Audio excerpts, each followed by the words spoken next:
on a timely and controversial women's legal issue. I'm Allison Shelby, Policy Project Coordinator for the Women Law Students Association, and this year we're pleased to present a discussion on Title IX and whether reform is needed. I would like to thank the Hyatt Fund, Vanderbilt Women's Center, and the Entertainment and Sports Law Society for their generous contributions, without which this event would not have been possible. We're honored to have three distinguished panelists this evening who each have a unique perspective on Title IX.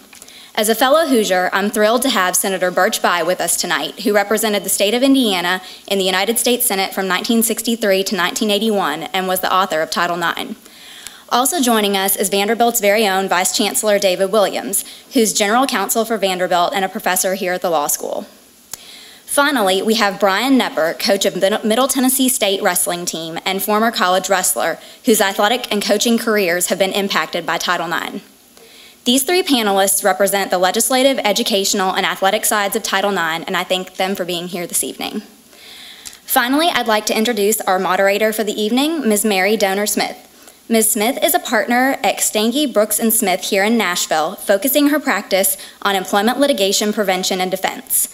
We'd like to thank the Lawyers Association of Women Nashville chapter for arranging for Ms. Smith to be here tonight.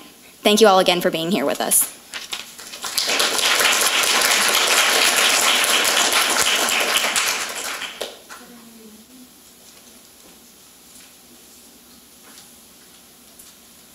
Good evening, and thank you everyone for joining us for what is likely going to be a very informative and interesting panel discussion.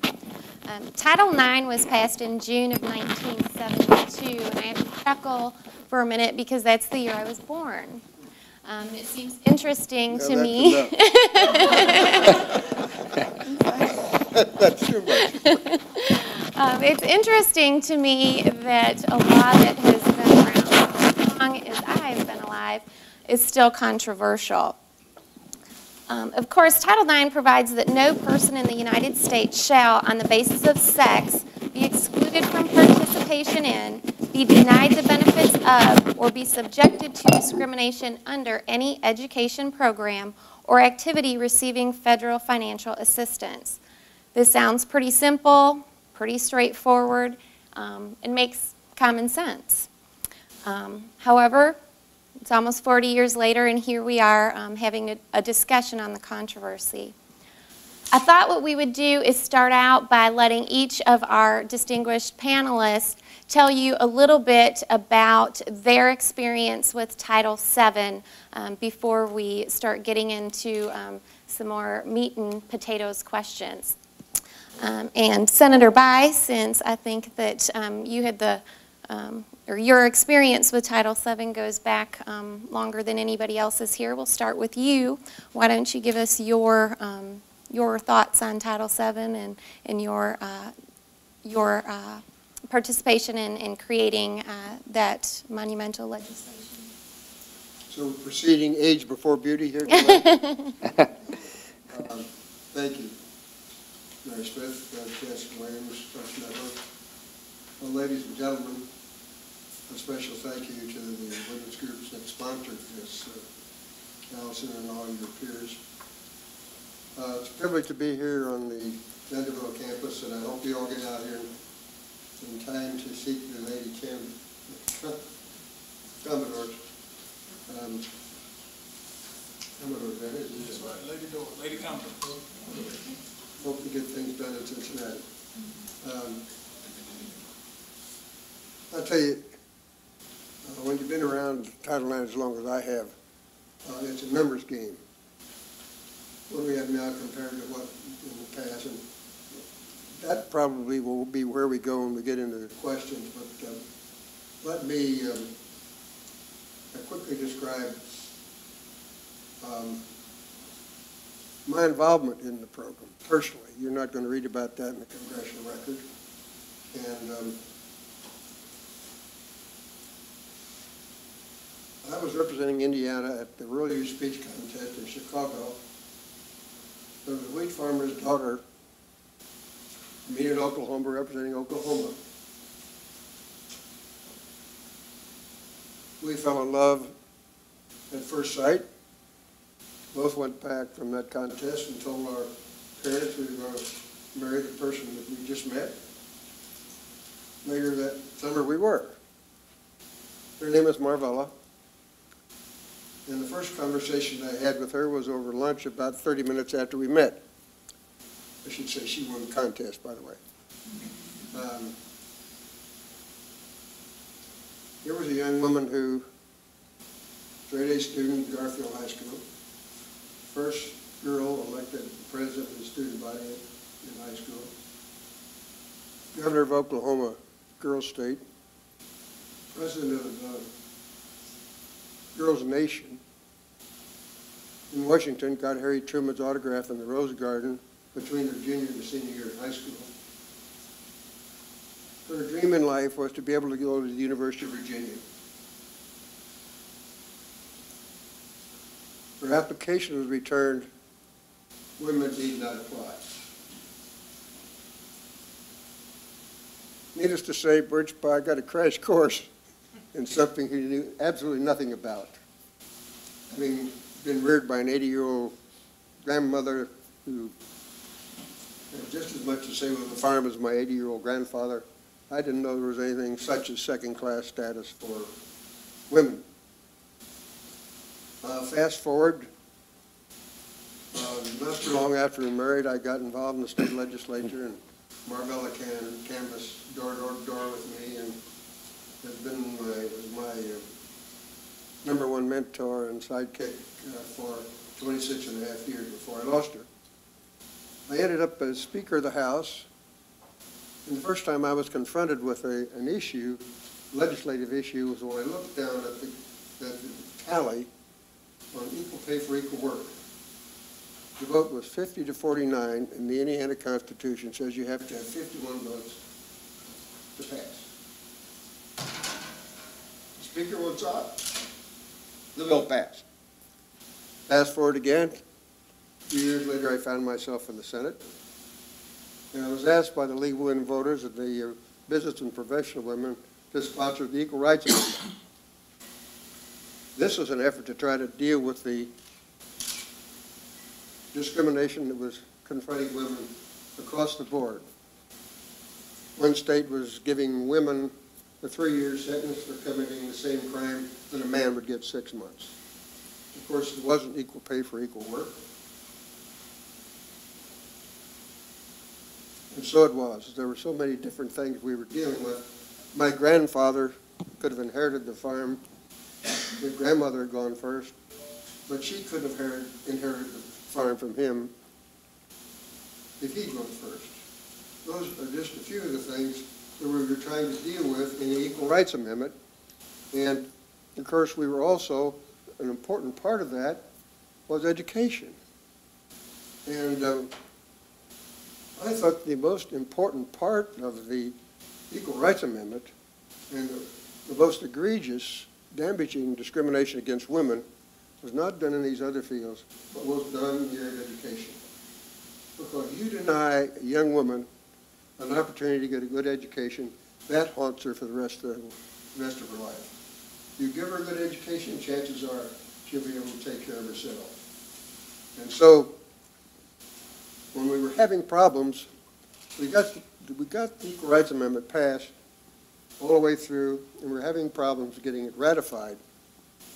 So we decided we would take the educational component out of the Equal Rights Amendment and attach it to the reauthorization of the higher education bill that was on the floor at the time. I lost that battle by one vote because it was ruled non-germane. How could preventing sex discrimination against women be denied non-germane in a higher education bill? Well, the parliamentarian said the word sex does not appear in the reauthorization of the higher education bill. Well, obviously, we took care of that the following year, and we passed Title IX. 37 words, spoke volumes. Why don't I yield right there and let the others have their opening statements, and I appreciate your tolerance of mine. Chancellor Williams, would you like to go next? That's very, I mean, I think that's very interesting to kind of hear from you, Senator, about sort of the background to it, because I think in most of our cases, those of us that have dealt with it, there is a background. And as for anyone who's ever been in one of my classes, whenever we talk about Title IX, I generally will say, any other subject, I'm going to tell you right now, I'm going to try to be a very good professor and be neutral. I'm not neutral on Title IX. I'm not neutral on Title IX because I have 4 kids, 2 boys and 2 girls. And there is absolutely no way in the world that I would let something be given to my boys and not my girls. It's as simple as that. And so if you look at something that says we're trying to end the discrimination against women, I have to be for it, if for nothing more than practical in-house. I mean, it's 3-3 when you put, well, we were winning 4-3 until the dog died. Straight up 3-3 now. And my daughter, who is a sophomore swimmer at Brown, the 3rd child right now. So that's one practical piece of it, but it even goes back further than that. I've been involved in, because one of the interesting things about Title IX is, as you say, it's few words, and at least my sort of researching it over the years, it was geared towards education. It wasn't specifically geared towards athletics, although athletics is part of education. But I remember so well, I've been involved in athletics pretty much all my life, and I remember so well when I was in high school.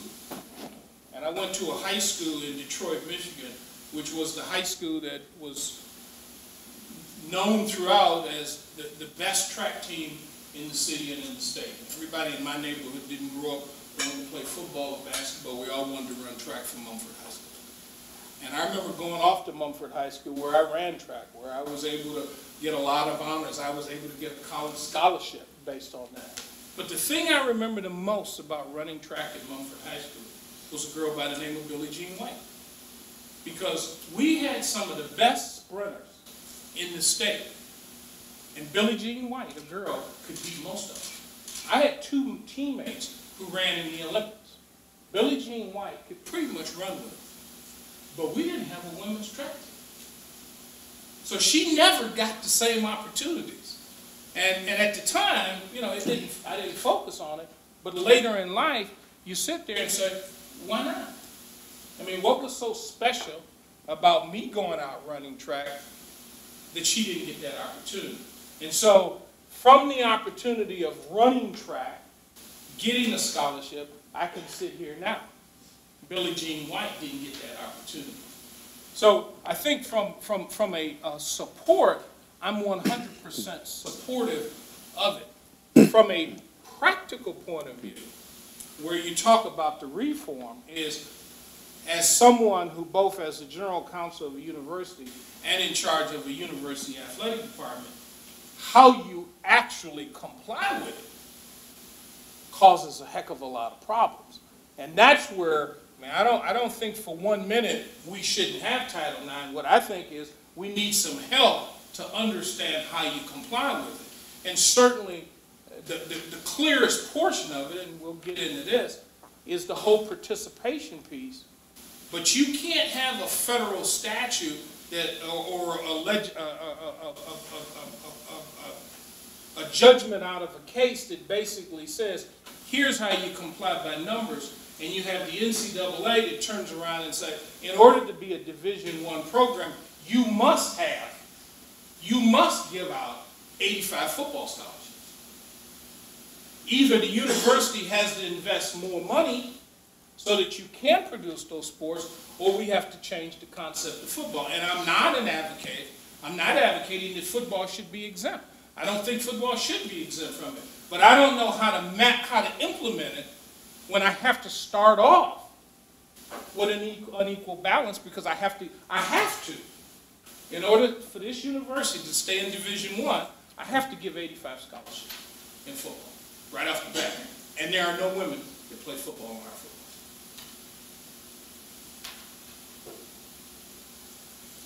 Mr. Knepper? All right, I'm actually going to use the mic because I don't have a booming voice like the Chancellor. And unlike Mary, I was not born in 1972. I was actually born in 1979. So I've actually lived my entire life after the clarifications were made in the three-prong test. When I grew up, as opposed to the Chancellor, there were just as many women's sports in my high school as there were men's, and in fact there were a couple extra sports later on with crew added. My sister was 4 years younger than me and participated in track, softball, basketball, and soccer, and was able to get scholarship offers from 3 different universities at Division I for soccer. Now, from my perspective as a coach, as the MTSU wrestling coach, do I think that Title IX has worked? I think the intent was to get more women involved in college. So from that perspective, Title IX has worked. As the Chancellor has said, there are sometimes unintended consequences as how you enforce those rules. And what I've seen personally is men's programs be detracted instead of women's programs growing. And I think that was the original intent, was to get women involved in sports as an extracurricular activity that supports education instead of taking down men's programs to make it appear equal. So from that perspective, I agree with Title IX. I think it was necessary. Of course, never having lived with it without it, I don't know the difference. Now, I do know that my mother was really good at track and she wasn't able to run. My father was able to run track and play football and wrestle and played for the University of Toledo Division I scholarship. My mother didn't have that opportunity. Now, she did go to college. So I'm coming from a background where both my parents did go to college, got degrees. My mother went for her master's, and she's a teacher. So I have a little bit different background. Now, when I got to the University of Toledo in engineering in 1997, we had lost our program for wrestling in 1994. At the time, they had 2 or 3 guys that were considered All-American status, and they were the #1 team in the Mid-American Conference. The coach was actually the 1980 World Cup coach. So it was a really big program. Toledo has a really rich tradition in wrestling. So it was a big surprise that the program was being dropped. And the whole force behind it was set as budgetary reasons. So the coach, Harvey Bowles, actually went out and got funding from the community to actually fund the program.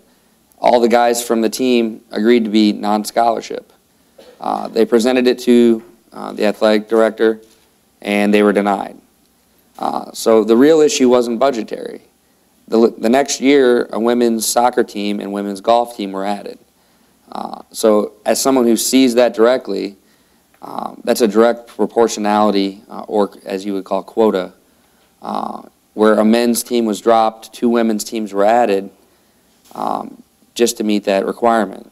Now, I'm not saying that's not right to do that, but I don't see why they couldn't have just left the men's wrestling program as a coach and as a competitor.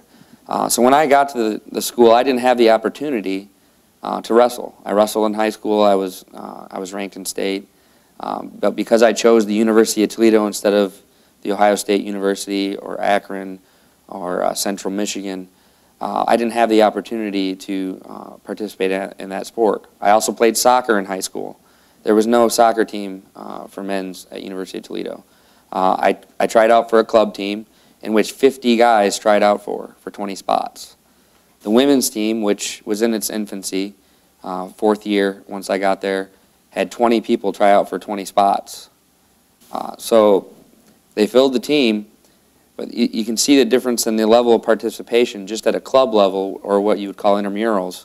There were 50 guys willing to go out non-scholarship and play at a national level, where we were barely getting enough women to fill the team on the Division I level.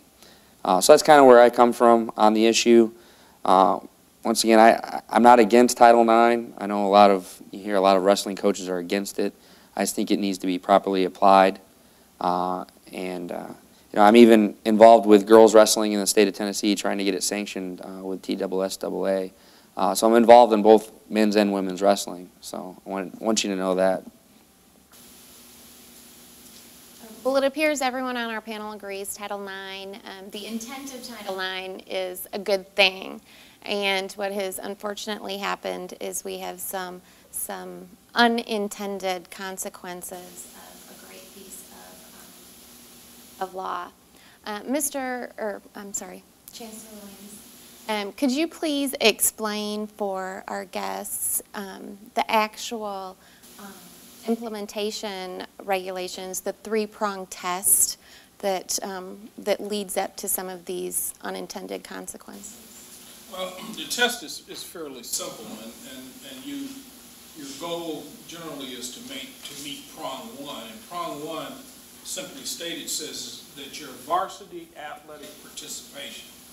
So you can't bring in intramurals, you can't bring in club. Your varsity participation must mirror the ratio in your undergrad population. So if your undergrad population is 51% male, 49% female, then prong one says that's what your varsity participation must be. Now, in the very beginning, you had sort of a window. You could be 2% off in each direction. I think it started at 2.5, but that's narrowed down. So every year, what we have to do as looking at prong one is look at the population, undergrad population at Vanderbilt, and then look at our varsity athletic participation.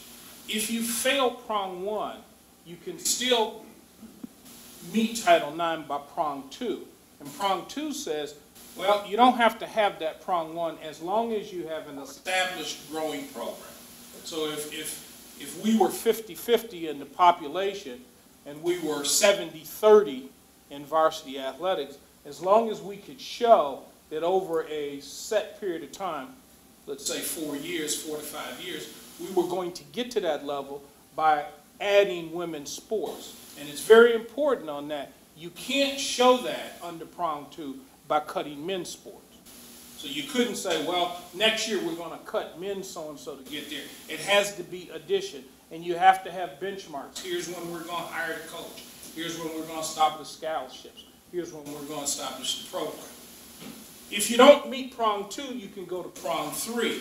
And prong three is probably the one that's the hardest to understand, because it says if you don't meet one or two, you can still meet Title IX if you meet all of the unmet interests of the underserved gender in your population, which no one really knows what that means. I mean, for one thing, it means, well, we need to go out and if women, because that's pretty much what it's been geared towards, although there's been some Title IX cases that men have brought, but we would have to go to the undergrad population and make sure that we meet all of their needs.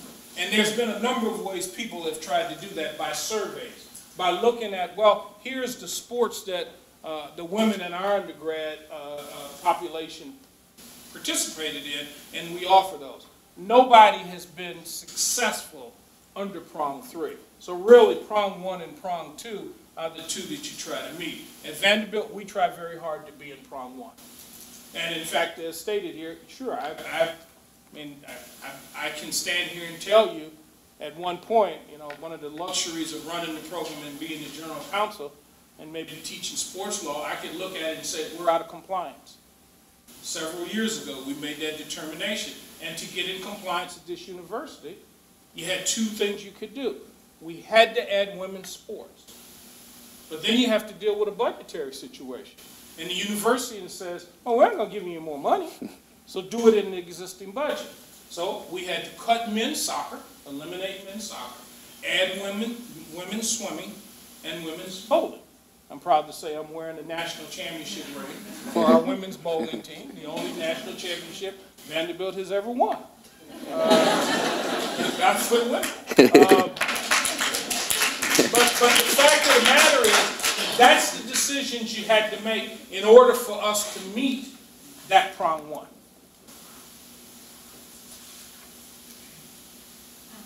Mr. Knepper, do you know which prong MTSU uses? I'm pretty sure they use prong one. There are, I want to say, 2 more women's teams on campus, I believe, maybe even 3. But once again, it's a Division I football school where you have anywhere from 85 minimum scholarship athletes to 110, 120 athletes. with walk-ons. So what they're dealing with there is if a guy comes out for the football team and wants to walk on, which, you know, there's, I want to say close to 20% of all men in high school play football. So there's a lot of high school athletes that want an opportunity to play football, and they'll walk on to a Division I program. Many times the coaches basically have to tell them that, you know, sorry, thanks for your interest, but we can't take you because of the numbers game. We have to have a certain amount of women and men. Now, nationally, for NCAA at least, 56% of all undergraduates are women.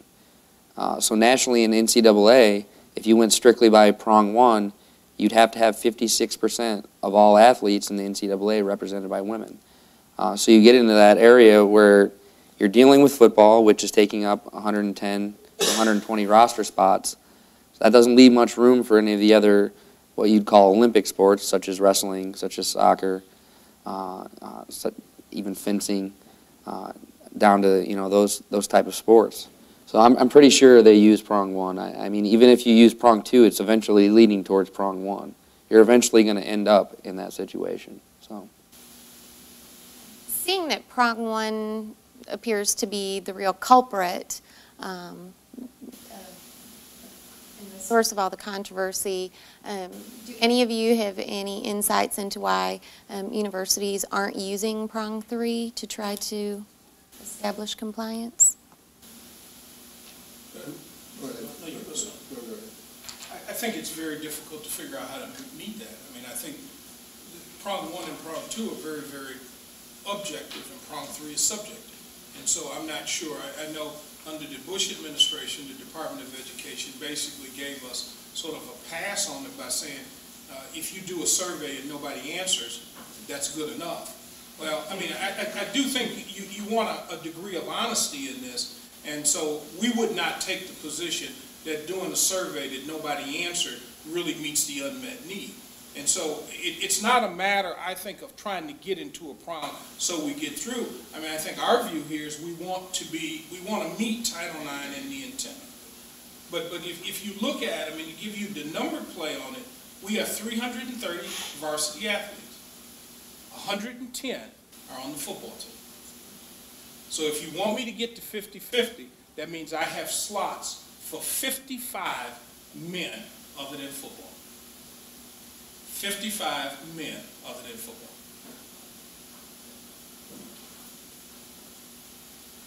Senator Bayh, did you have comments? Well, I frankly don't know why prong one should be controversial. What's controversial about equality? Title IX is not after favoritism here or there, but the girls and boys, men and women should be treated equal. And then we're talking about athletics. Let me slip away here a minute. When you look at overall Title IX, I think, and I thought at the time we passed Title IX, that the biggest contribution would be in academia. And it has been. We've gone from 41% of the student body being women to now 54%. You said 55. yeah, somewhere, give or take, right? 54, but somewhere in there, there's been a significant increase. And so I think that's the most important thing. Even if you look at athletics, you look at scholarships. Perhaps more important than athletics, those young women or young men, in addition to getting scholarships, also get an education. I mean, in addition to playing athletics, they are able to get an education. I love the NCAA ad you may have seen. If you're not, I'm sure you'll see it, about a young woman or a guy will be on the television said, this spring there'll be 400,000 of us that are going to be graduating, and all of us are going to be turning pro. Most of us in something besides sports. And so I think we've come a long way now to see that back in Marvell's day, you know, back before y'all were born, perhaps before your parents were born, not only were there some of the most prestigious schools in the country denying women access at all, almost all the schools either had quota systems or confined women that came to women's curriculum, not any of the higher paying curriculum. We've come a long way now. I think in addition, with the exception of science, technology, engineering, and mathematics, professorships and tenure, I think we've pretty well achieved equality in the academic area, which I think this is critical. Because as I say, you give young women opportunity to get an education, they can take care of themselves. Now, I sort of got away from what the question was, so forgive me. What was the question? I don't even remember what you had to say was so fabulous. Let me just, on the, you talked about the Bush administration. We went through 8 years where the administration was not trying to enforce Title IX at all. In fact, in the early years of the administration, they established a commission to see ways in which Title IX could be improved. And you had the majority of that commission were male athletic directors. So you sort of see where that was coming from. And I was in a group of probably 17 of us that really waged a battle.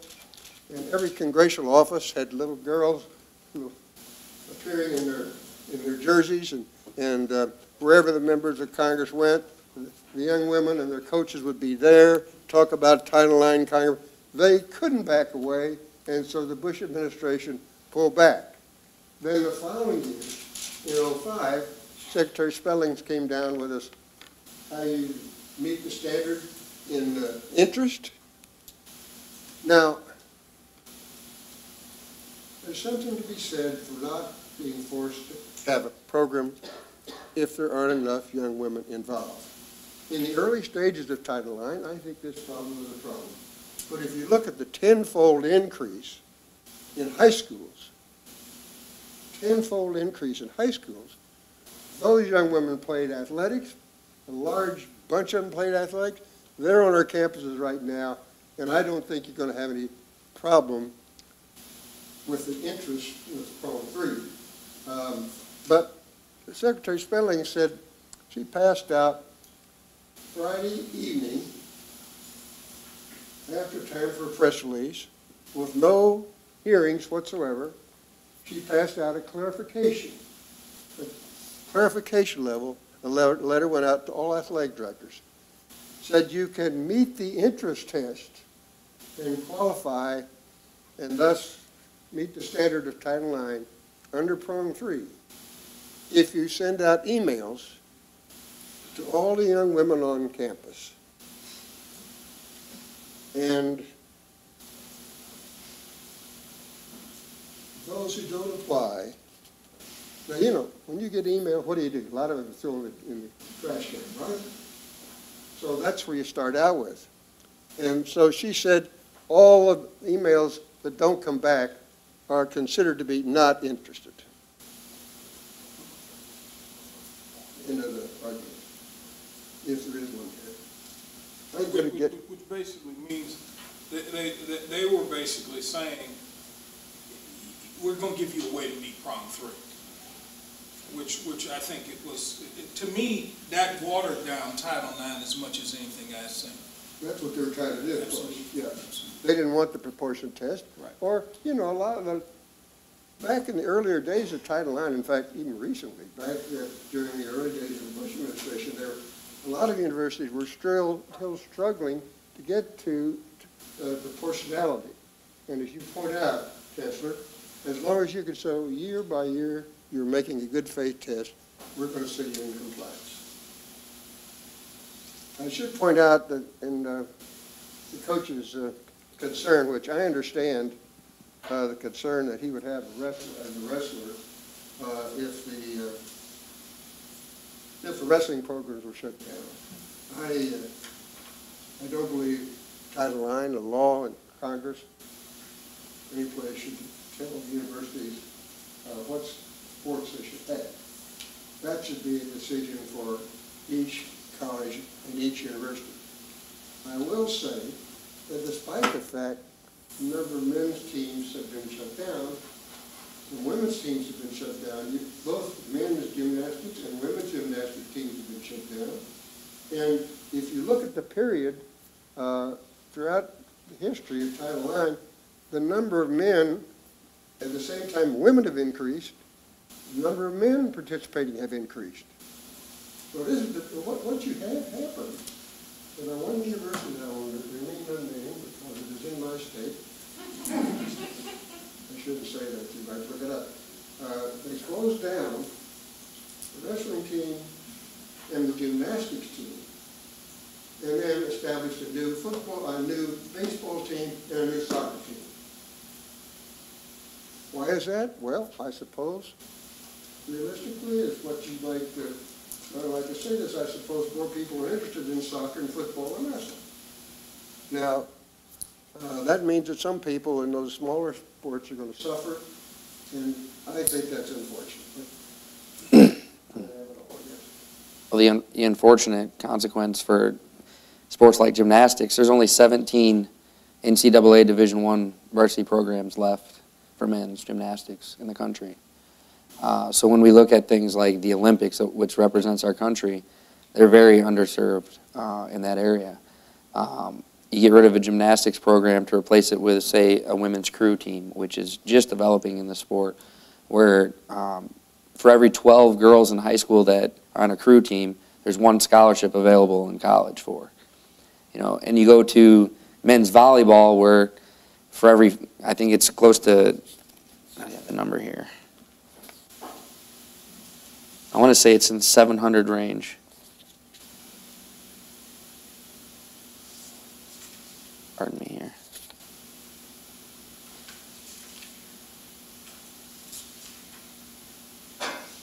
Volleyball.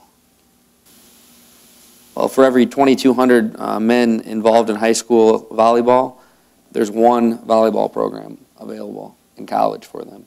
So it comes down to the actual fact that there's so many people playing sports in high school, but there's nowhere for them to go once they get to college. So in terms of the interest surveys, easy way to do that is when you come in as a freshman, you fill that out as part of your interest survey. What sports are you interested? Which ones did you play in high school? That's an easy statistic that a college could take right away. You don't have to do anything with email. Right away you know that there were 500 girls that played basketball at Vanderbilt, which you don't have a problem getting girls to play basketball at Vanderbilt, I'm sure. But for other schools there might be. You know, at MTSU, maybe there were 20 girls that were on crew. Does that really realistically support a decision to have a women's crew team, which can have 20 people on a team, instead of a men's soccer team that has 20, that there's 1,000 guys that came to MTSU that played soccer, but there's no men's soccer team. So I think, you know, the interest level is there for guys. If you look at intramural sports, it's 3-to-1 in terms of guys and girls that participate. Any guy or any girl can participate in intramural sports. Okay, there's nothing keeping you from doing that. And consistently, 3-to-1 ratio of guys participating in intramurals, even when there's 56% of women in school. So the level of interest, it's actual number. There's more interest for guys playing sports still. Now that might improve as more girls come through high school sports and continue to go. And I'm not advocating women's sports be dropped. I think the goal of Title IX, I think, was opportunity. You know, we've actually, trying to get equality, we've actually cut down men's programs. And I think that was the unintended consequence. You're never going to be equal. I mean, you're never going to be equal. Unless, for instance, you want to get rid of another 1,000 teams in NCAA. It's going to take close to 2-to-1 teams in terms of participation just on current numbers. You'd have to have close to 10,000 NCAA women's teams as opposed to 5,000 or so for men's just to have the same numbers, 50-50 split, or in this case 56-44. So, I mean, when are we going to stop cutting men's programs? I guess that's what it comes down to. Well, I think there's one thing that there's sort of a fallacy on that. First off is Your intramural numbers, I think, don't, I mean, you're looking at intramurals to basically who plays on teams. If you go over to our rec center at any point in time, Right. it's an equal amount of women over there as men. They may not be playing rugby, Right. but they're working out. And so there clearly is that interest in physical activity. But the other part where I think you're missing the elephant in the room, the reason why you have to do those drastic cuts is football. It's as simple as that. The 800 back That's row right. in football. That's right. So the fact of the matter is, what wrestling is being penalized for is not because we're bringing in a women's sport. It's because you got to have 100 people playing football. How ridiculous! How many football players are on an NFL roster? Anybody know? 54. But we got to have 110. That's ridiculous. That's absolutely ridiculous. And that screws the numbers. And so if you brought football down to 50 or 55, you'd be able to keep some of those sports, because that's what's hurting the other men's Olympic sports. It's not the inclusion of women. It's that football has such a strong lobby that if you stepped forth and said, we would like to, I remember when football was almost unlimited. Remember those days when you could just have as many people as you want on a football team? And when they took it down to 115 and 110, it was like, oh my God, it's going to kill the game. It's going to kill the game. And Ohio State and Michigan, where I'm from, they went to the road. It was Michigan or Ohio State, Michigan or Ohio State. And what did it do when it went down to 110? Michigan State, Iowa, Purdue, Penn State, Northwestern even, got to go to the Rose Bowl. Cut football down to 60, you won't lose any quality in the game. I got to tell you, I hadn't, it was within a week of introducing Title IX. Here's your, That's okay. you remember where you were. I had Moose Krause, who was the revered athletic director of Notre Dame, and his counterpart from Alabama, and they had played the first night bowl game down in Sugar Bowl or something like that. And they came and said, Senator, you got to drop this Title IX business. You're going to ruin our football program. And I said, well, Moose, let me tell you, if this passes, does this mean the next time you play Alabama, they're going to have 14 and you're only going to have 11? Well, no, but it's just the whole numbers game. Now, I tell you, the one who's been the most creative to try to deal with this, and it's a shame you have to go to this end, but talk about being inventive and creative, the woman athletic director, I think it was the University of Washington, has put as many women in sculls out on the lakes up there as they have on the gridiron in football. We did it at Ohio State. Yeah. That's how we met Title IX. We added crew, and I would say about crew, you're absolutely right on the numbers. But what we did find out on the first day we offered crew, check this out, we had 85 girls that came out for crew. And guess how many hit road prior to that? 5. But they wanted to do something. And when we finally leveled it out, we ended up having a crew roster of about 54, 55. But see, Ohio State could afford to do that. They had all the money in the world that they could do it. For those programs that can't, see, my view of it is you got 3 factors that really hurt Title IX. Football, the numbers, not football, the sport. 2, universities make the decision not to invest. So when we had to drop men's soccer, there was another alternative. Give us enough money to add women's crew. But I couldn't meet Title IX within the existing budget and keep men's soccer. And then the third one is one needs to understand that athletics, college athletics in Division I in this country is big business. And we sit in a conference that signed the biggest TV title, and they didn't give us that money for anything but 2 sports, football and men's basketball. I was on the negotiating team, and they never asked about anything but 2 sports. So where do we get our money? Where does Vanderbilt get that what will soon be $18 to $20 million a year from the SEC for having a football team and a men's basketball team? Now, was that decision made by the university? What? To limit it to those two schools? The two schools? No, that's what ESPN is paying for.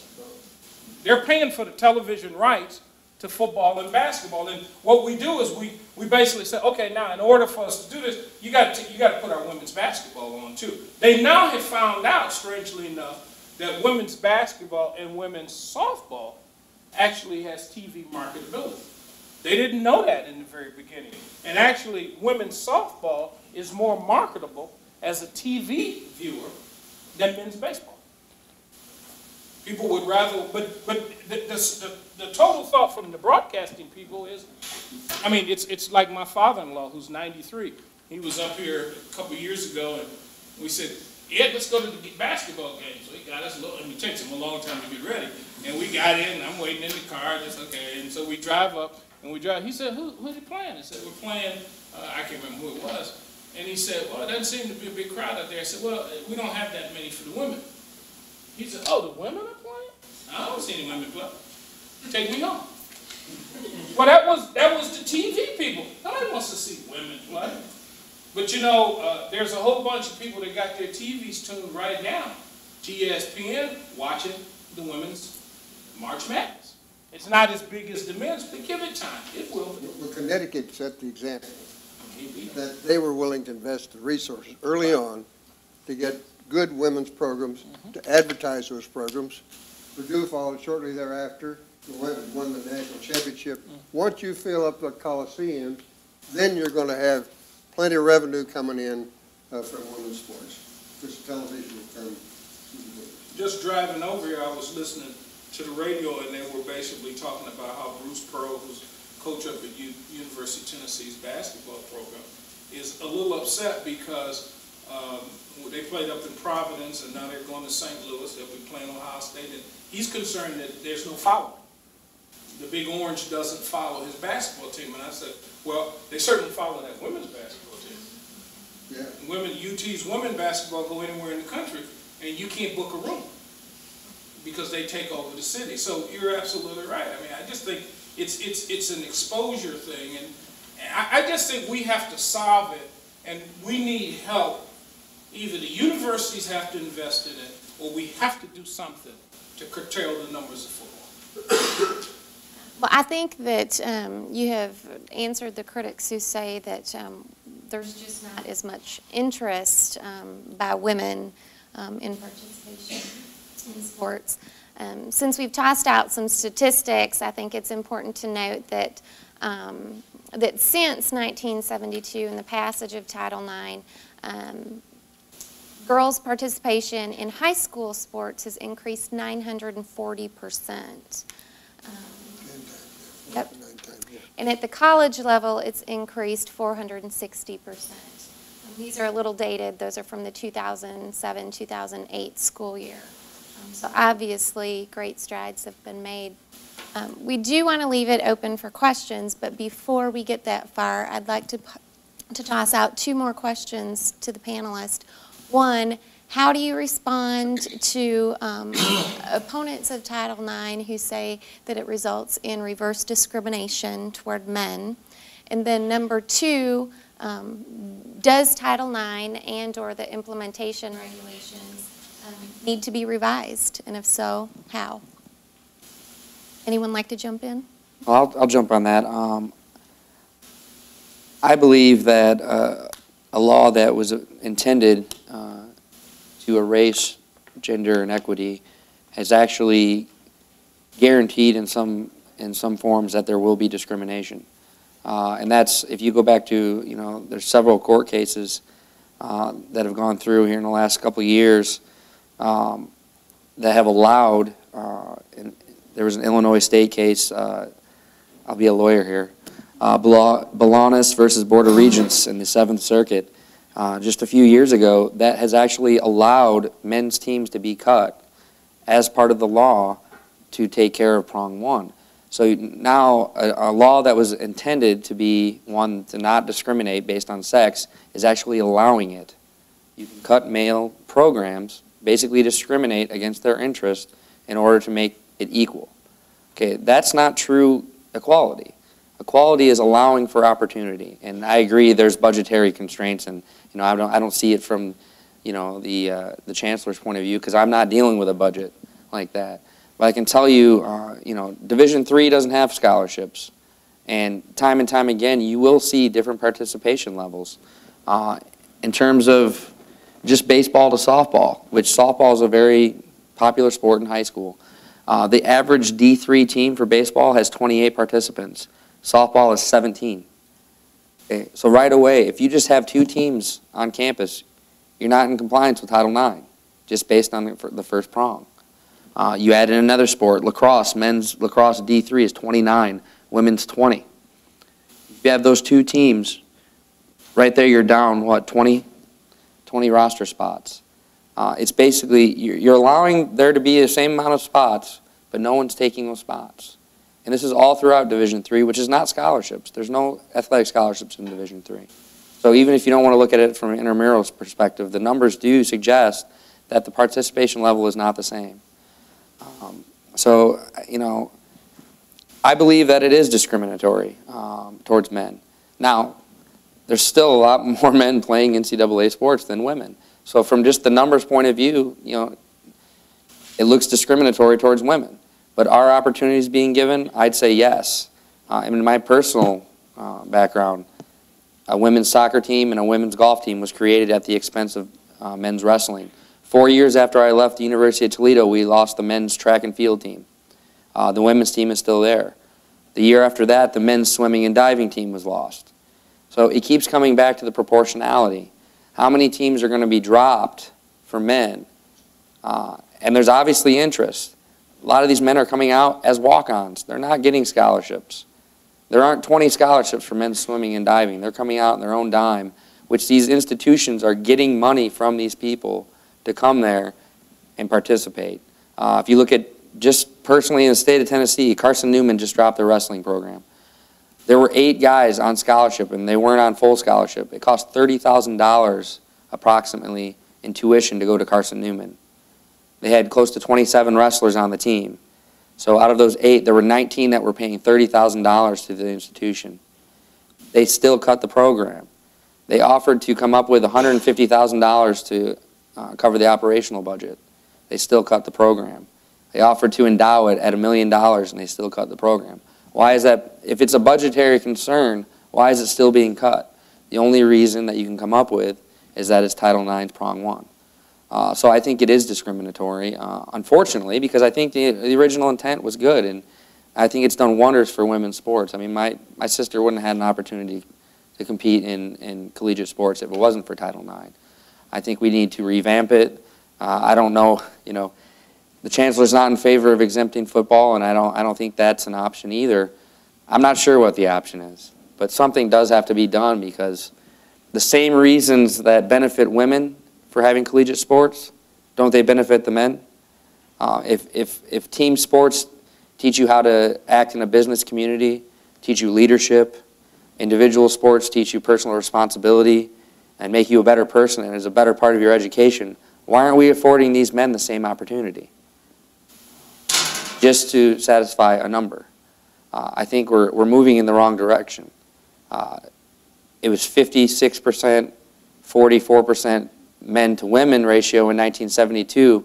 It's now reversed, and the Department of Education is predicting that the level of men in college is going down, especially in historically African-American universities like Howard. There's close to 61% women at that school, and it's only going down.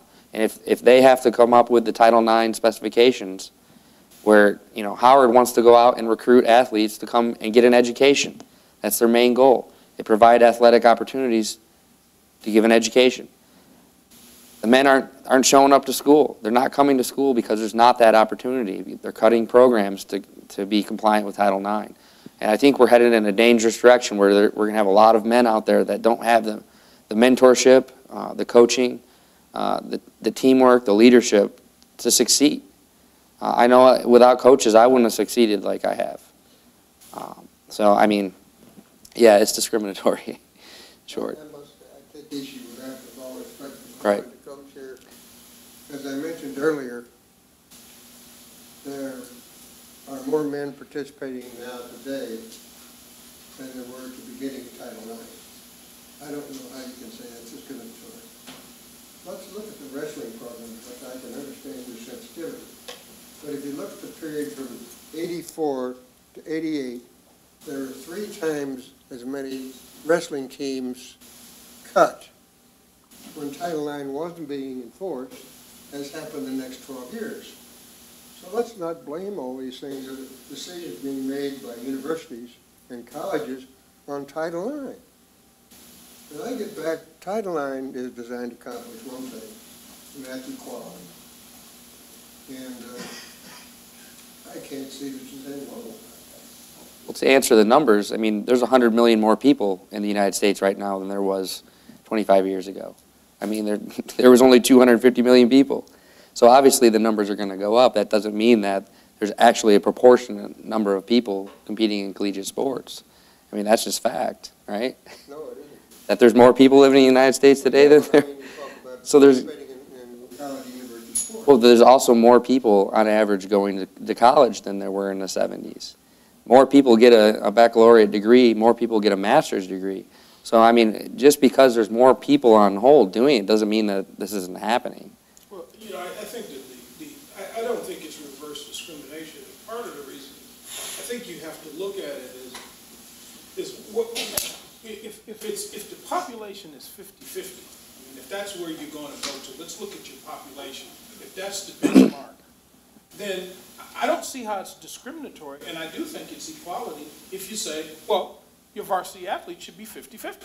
That's about as equal as can be. Where the problem comes in is, in order to get to that, you've basically had to readjust your numbers. Right. Okay, but that's not a matter of reverse discrimination. That's basically a matter of somebody thought they had an entitlement. And we basically said, no, you didn't. We're going to be equal. In fact, when you talk about equality, one of the things you have to buy into equality, if I really want to create equality, I have to adjust what is the status quo sometimes. I mean, that's just normal. The number, you know, the other interesting thing you brought up, which I find fascinating, I always laugh at this. My wife played high school basketball. Okay, I didn't know her when we were in high school. She's a few years younger than me. She played high school basketball. And you would really have to push her to know that. Okay? We guys, the further we get away from when we play, the better we got. The better we get. In other words, the longer the distance, back to 1964 when I played, I've become, to my kids, they think I was all world. Men have a whole different aspect of it. And I always say, if you go over and look at our baseball team, we got guys on the baseball team that come out there for merely to be around the guys. And they don't care if they ever play. I mean, they like to play, but they're going to keep coming back. I think women are a little bit more practical with their time. They're like, well, I'm not going to just sit out here on the bench in the corner. If I'm not playing, I ain't staying. I agree with that. And so I think that's why you see your differences in baseball and softball. The women are there to play. Right. Men, and I don't think this is a good or bad, we just are happy to be with the guys. And I see, you know, it's like when I had a friend of mine who ran on the track team with me. I hadn't seen him in 20-something years. And he came down here last year, and we told so many lies. And afterwards, when he left, I actually said to my wife, I don't even remember him. But it was good.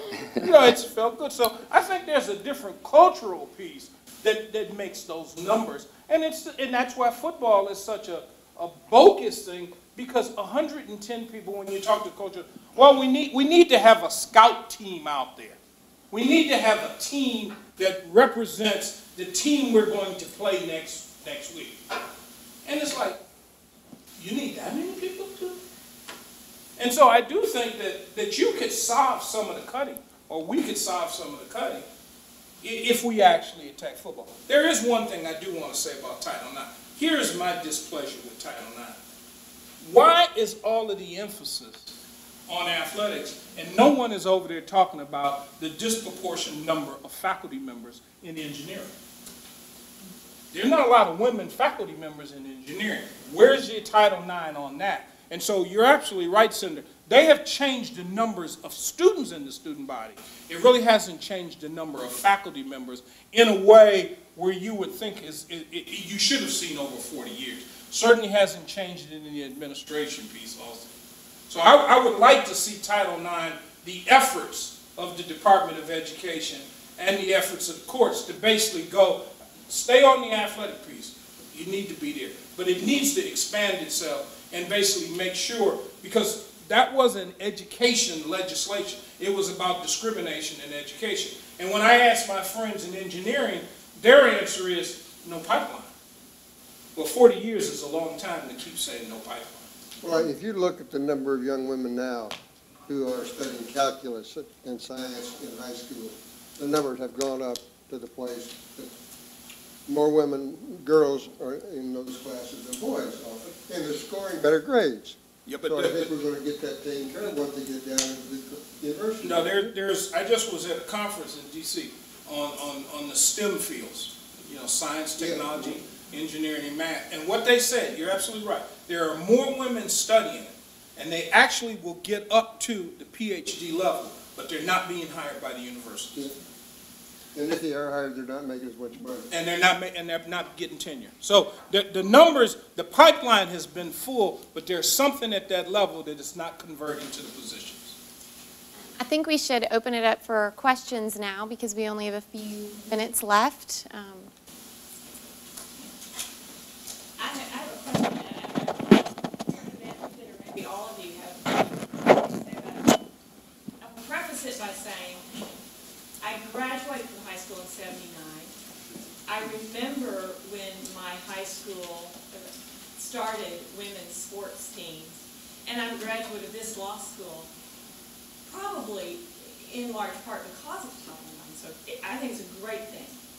I now have two children, a 19-year-old son and a 15-year-old daughter, and I see the problems that you're talking about because of American football, and in that they're both soccer players, and my son was not able to play in college at a school that he wanted to attend it because the money, you know, there's no soccer team, and there are two SEC varsity men's soccer teams, and they take scholarship players from other countries because the other countries will pay their way, so they don't have to provide a scholarship for some of those soccer players. So I really, on behalf of my son, I feel a pain for all of the smaller sports, and I think it's unfortunate that Title IX, because of American football, is used to cut those programs and cut those opportunities, which are very, very important. On behalf of my daughter, who's a soccer player and a runner, you know, she has so many more opportunities for scholarship dollars than my son, just because, you know, of Title IX. How do you get the 500-pound gorilla of American football under control so that you're spreading the opportunity amongst other athletes of both genders? I think the way I'm not sure you get football under control. I think football basically. Well, why not? Because the lobby is too powerful. Because of the money involved. I mean, it's big money. Wait a minute. Everything comes down to There are money. 330 Division I schools. Only 70 of them are making any money. True. The rest of them are losing money, and the same with Division II and Division III. Excuse me, I used it. You're right. There's the money with those 70 schools, that's for sure.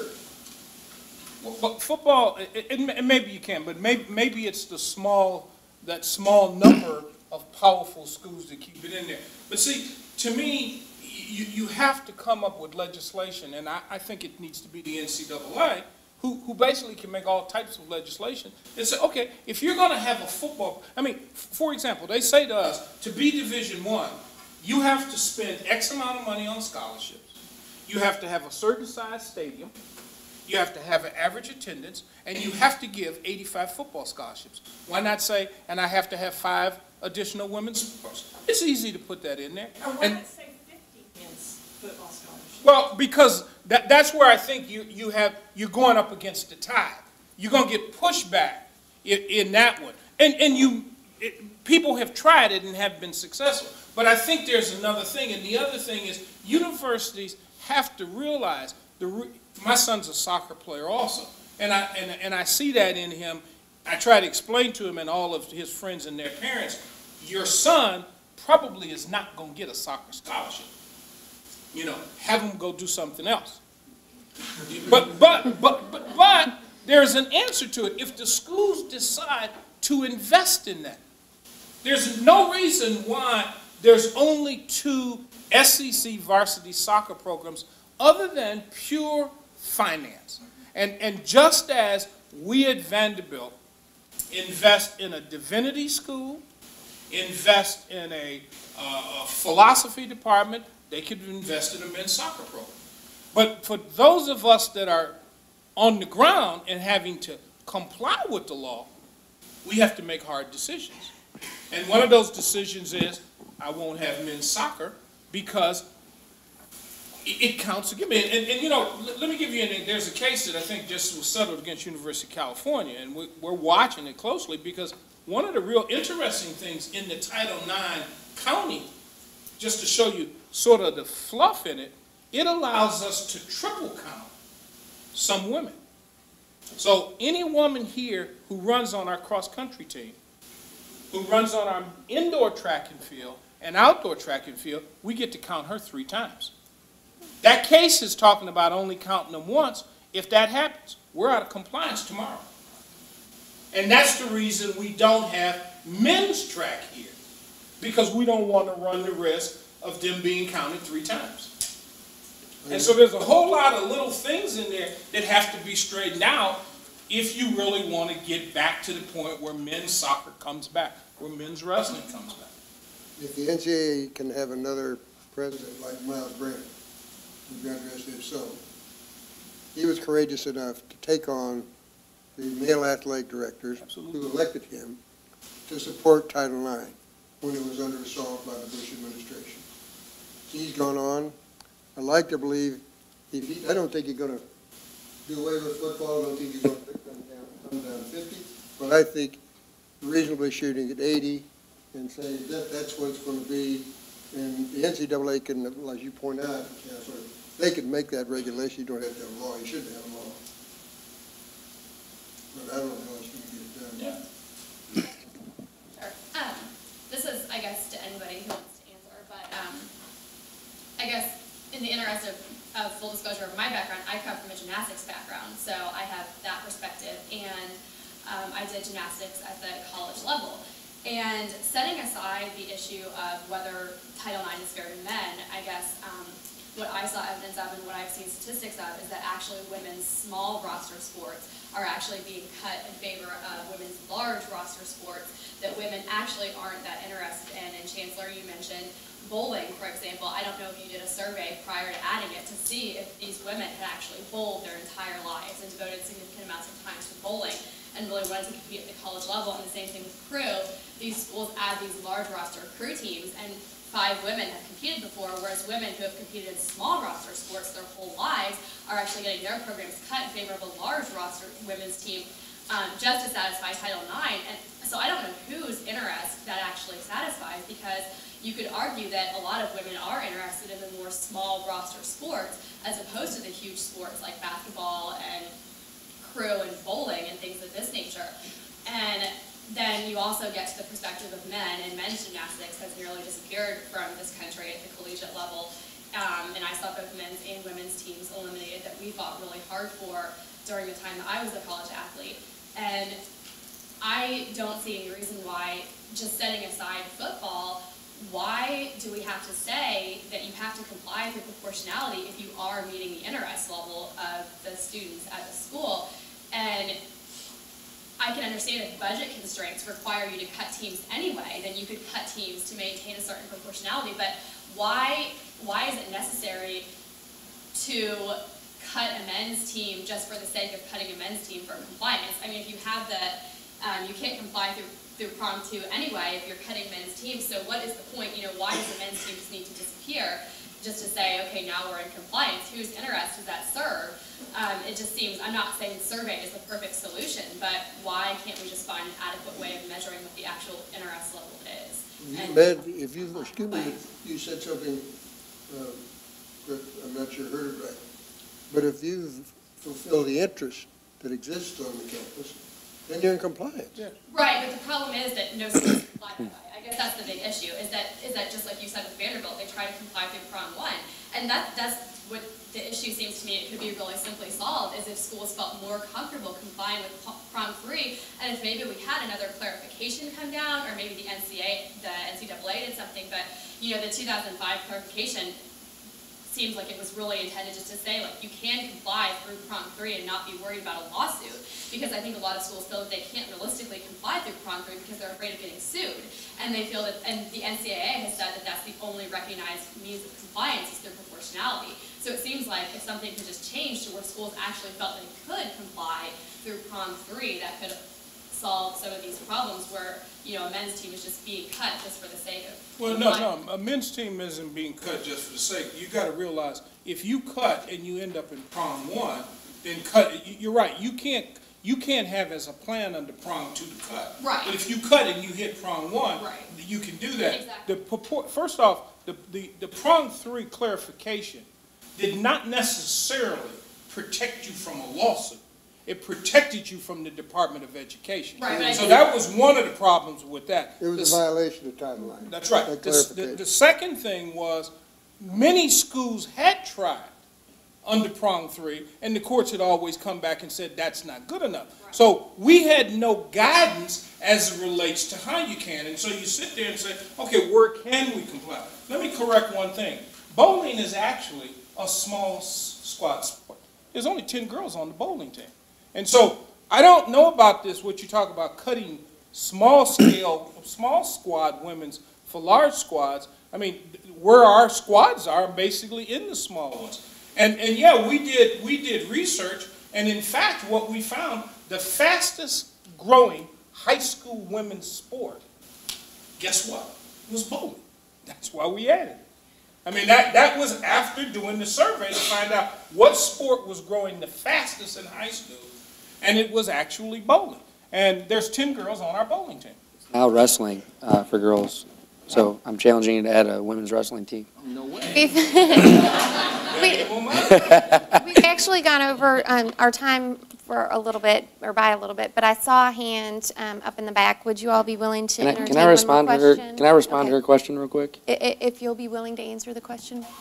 Well, I mean, I have a specific example just to back her up on that. Just recently, there was a high school in South Dakota that dropped gymnastics that had 15 members to add a competitive cheer team and a dance team, which has a total of 36 members.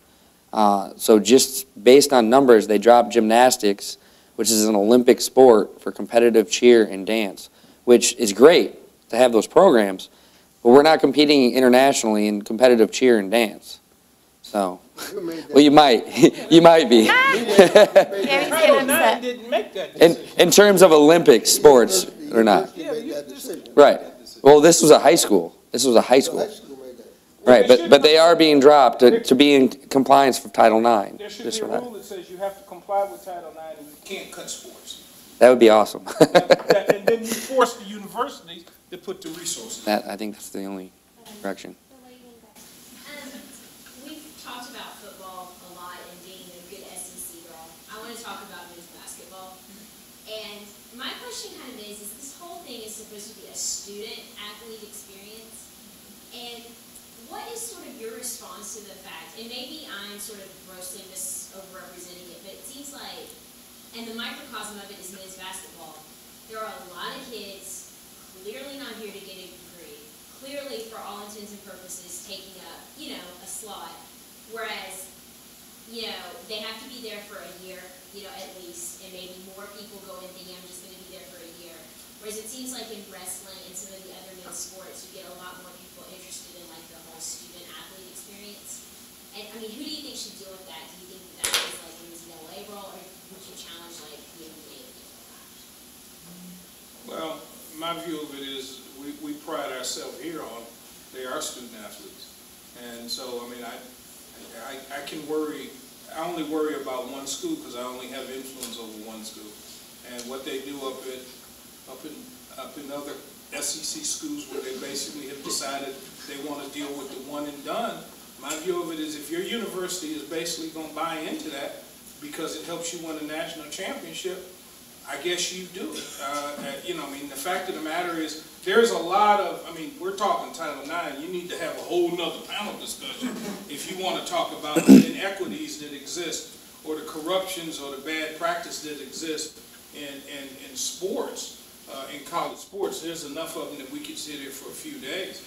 But the fact of the matter is, you know, that one and done is an NBA rule, and you have to. I mean, the NCAA cannot compel a kid to stay in school. Yeah, the courts have said they tried, but the court said that's illegal. You're denying the. Well, talking about a student athlete, I mean, what do you go to school for? Do you go to school to get a job?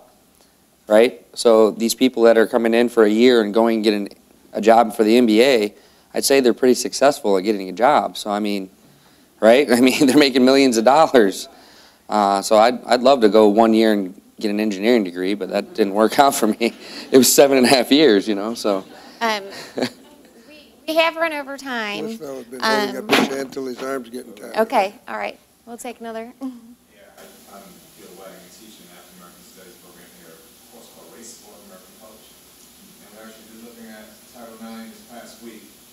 And I think the question I have, it kind of escapes in the college environment, and that has to do with the homophobia, heterosexism, and sexism that actually is oftentimes an offshoot of not understanding what Title IX is. Just a couple of years ago when we did cut the soccer team and added the swim team, I did some surveys from some of my students, and it was all about, you know, some of the language that was used was colorful and flowery and all that. But I think, what can we do better to let the student body know and understand that now that women's team is not our enemy because again, that massive sport, elephant, gorilla, whatever you want to call it, sitting there, is sitting there quietly sucking up the funds, but bringing them in as well sometimes. But here we have these smaller sports and students alike who are actually calling each other names and having very definitely harmful behavior that extends beyond the college walls. It's a tough one. Could you be more specific as to what the question is now? Okay, I guess I threw it out there as saying that Title IX itself is about opportunity, but I think when it puts it into money terms, it's not about equality, it's more about equity. You know, it's equity. The money spent equally between the genders, and also when you get into STEM and hiring practices and all those things, it gets into equity, but also, you know, say equality, we're talking about equity, equal spending. You have a school sport that has a lion's share of the portion, just the numbers in terms of bodies are not going to make a difference. That's one side. On the other side are the philosophical debates that students have about why this thing happened. So when you talk about the commercial, when I first came in a little late, but when you talk about a commercial that says 400,000 of us or whatever graduating and this many are going on to something other than the sport we're playing, I think that's a great commercial. Is there something else we can do? This is the question. Is there something else we can do to inform students of what Title IX is about and what the intent of Title IX is, so that they're not actually blaming each other for why we don't have sports that may be swimming or diving. I have to be a world-class track and field runner. Yeah, I graduated from my high school. They cut swimming. I was a swimmer. Track and field, they cut track and field. I graduated just in time. The year after I graduated, they cut it off. I went to college on a full track scholarship. I wouldn't be here today if it weren't for that. Well, you know, I think the problem, Gil, is anytime you start to cut things, you start to invoke fear, animosity, you know, those sort of things. And you know, I go back to the fact of the matter is, you know, my daughter goes to Brown. Brown receives absolutely no money from the SEC, but they field 36 sports. How do they do that? I mean, so if Brown can field 36 sports, and actually my daughter can go there as a swimmer in her first year, and at the end of the swimming season, because they needed numbers on the team, she went out and played water polo, something she had never played before. Why can't we have 36 sports here? Brown isn't getting, they're not getting any money. They don't make in their athletics a tenth of what we make. Now, they don't give scholarships either, so they don't have that expense. But Vanderbilt offers 16 sports, Brown offers 36. And so the answer to me, the answer I see is we have to get to a point that, and I think you hit a good point, is equality the same as spending an equal amount of money? And no, that's, I don't think they're the same.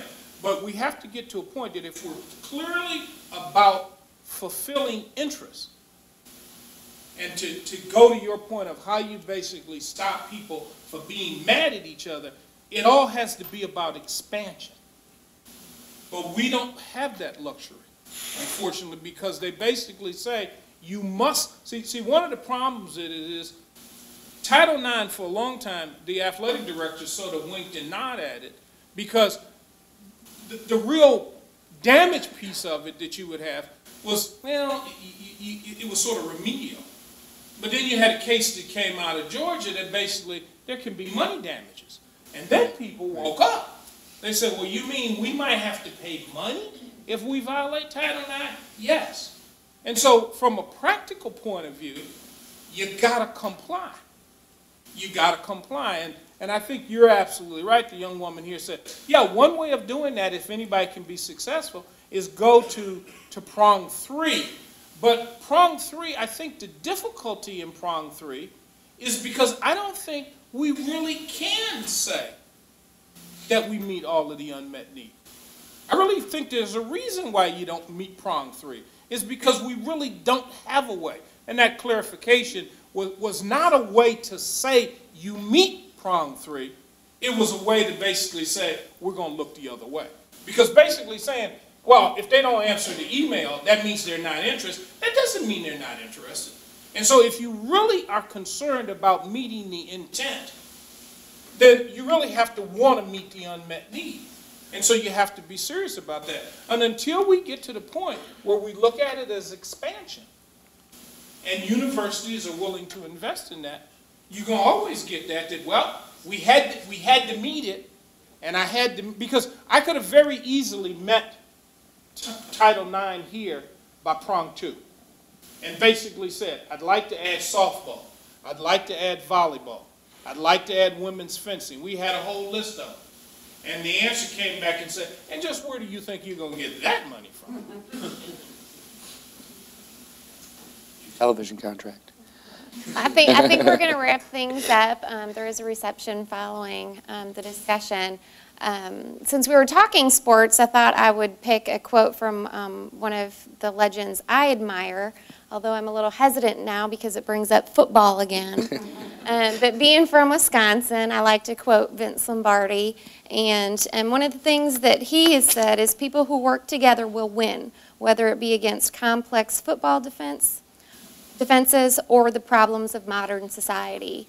And I think that discussions like this are at least one step in educating people regarding the controversy over Title IX and maybe bringing folks to work together to better understand and better educate others.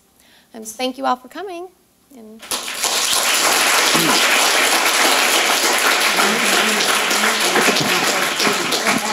Thank you, sir. Thank you.